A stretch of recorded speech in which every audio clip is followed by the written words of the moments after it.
დასაფხურის ამ ლამაზ მზიან დღეს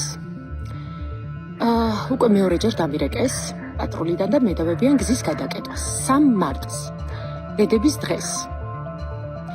და ზუსტად ამ ვიდეოს ჩაწერის პროცესში ვიყავი, რომ შემოვიდა მეორე ზარი და მიკითხეს ნინა შანიძე, ჩემი შვილი. 17 წლის ბავშვთან რატო რეკავთ მეთქი? და თქვენო ვინ ხართ? მეთქი მე ვარ დედა მეთქი და გამითიშეს.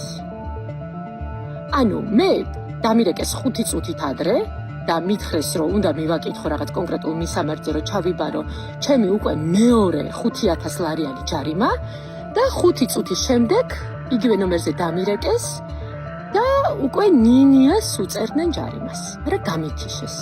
არ ვიცი როგორ გაგრძელდება, შეიძლება ისევ დააჯარიმონ ხალხო 17 წლის ბავშვზე.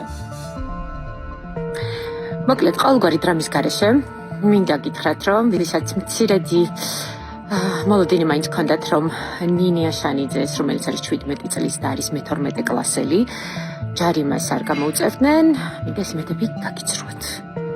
დიახ, 17 წლის მე-12 კლასელ ნინიას გამოუწერეს 5000 ლარიანი ჯარიმა.